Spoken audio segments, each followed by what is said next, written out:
Hello, this week's story is called Spinderella.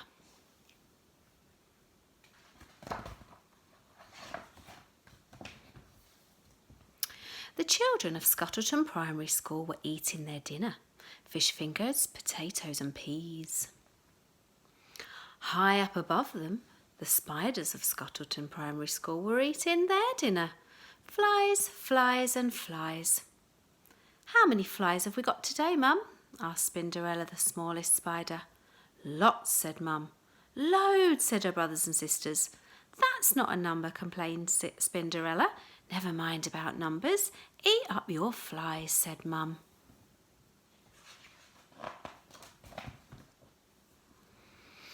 After dinner, the children went out to play football. The spiders swung down to watch. "What a tackle!" they cried, and "Yippee!" The children scored goal after goal. "How many goals is that, Mum?" asked Spinderella. "Lots," said Mum.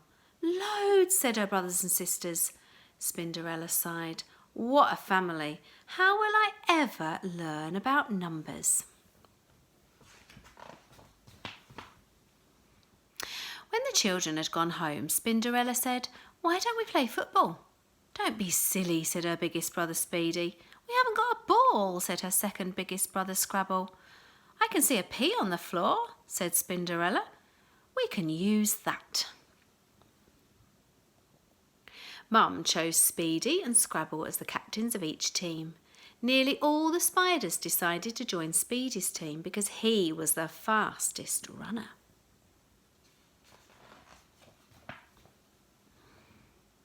Speedy's team scored all the goals.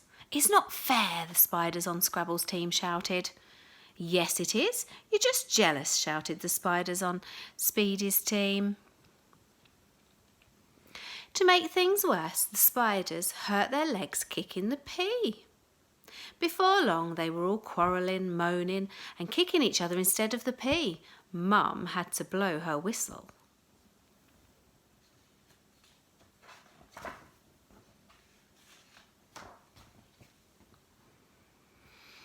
"How many spiders should we have in each team, Mum?" asked Spinderella. Lots," said Mum. "Loads," said her brothers and sisters. "I think both teams should have the same number," said Spinderella. But her brothers and sisters all turned on her. "Down with numbers," they yelled.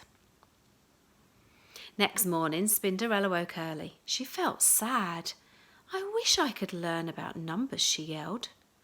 "And so you shall," came a loud voice.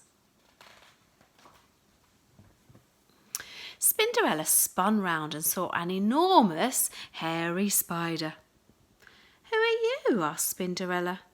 "I am your hairy godmother," said the enormous spider. "Follow me." Spinderella scuttled after her, out of the dinner hall, along a corridor, into a classroom, and up to the ceiling. Spinderella looked down and saw a teacher come into the classroom with a pile of football bibs. "Keep your eyes and ears open," said the fairy godmother, and in a flash she was gone.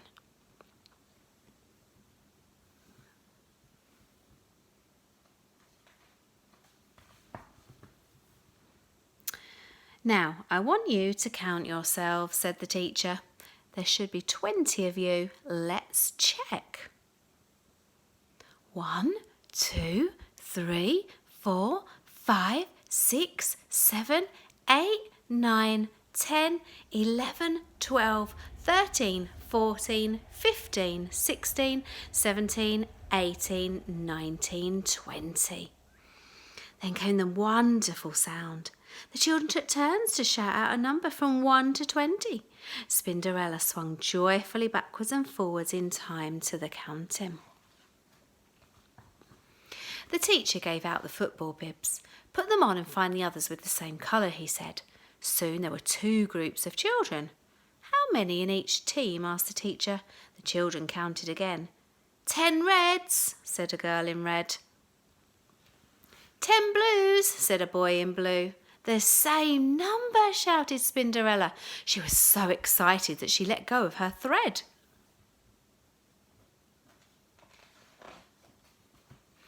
Look, a spider! Squash it! Screamed someone. Spinderella froze in terror. Let's put it out of the window, said the teacher, and he did. Suddenly, Spinderella was outside. I'm lost, she wailed. I'll never see my mum again.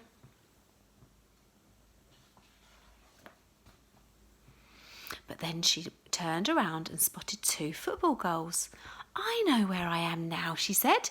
She scuttled round the outside of the school, in through the open window of the dinner hall, and up to the web. Hello, Mum. I can count up to 20, she said. Never mind about that. Eat up your flies, said Mum. I'm going to count them first, said Spinderella, and she did. I've got 14 flies, she told her brothers and sisters. So what, they said. Down with numbers, up with flies and football.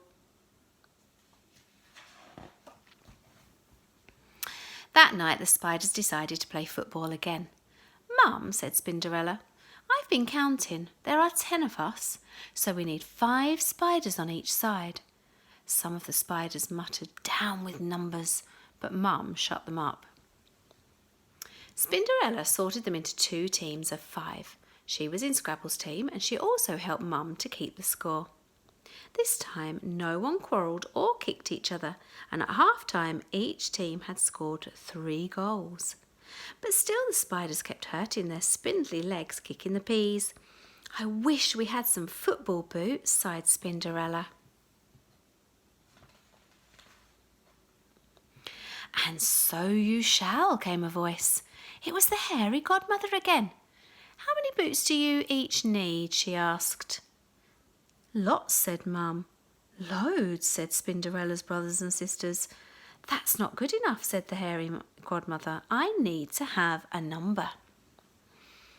8, shouted Spinderella. We've each got 8 legs, so we need 8 boots each. Done, said the hairy godmother. There was a flash, and there on the floor were 10 little piles of boots. Each pile had 8 boots in it. The spiders put them on and laced them up.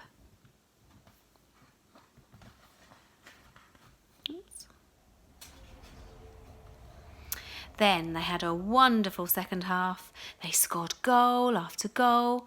The hairy godmother clapped and clapped. With only a minute left to go, each team had scored 8 goals. It's going to be a draw, muttered Spinderella. But just then the ball came her way and she gave it an almighty kick.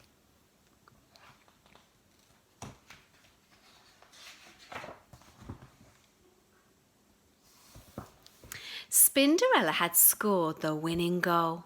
All the spiders ran up to her. They picked her up and all together they cheered. Up with Spinderella! Up with numbers! I hope you enjoyed that. And I wonder if you can spot all the spheres in the story. Bye for now.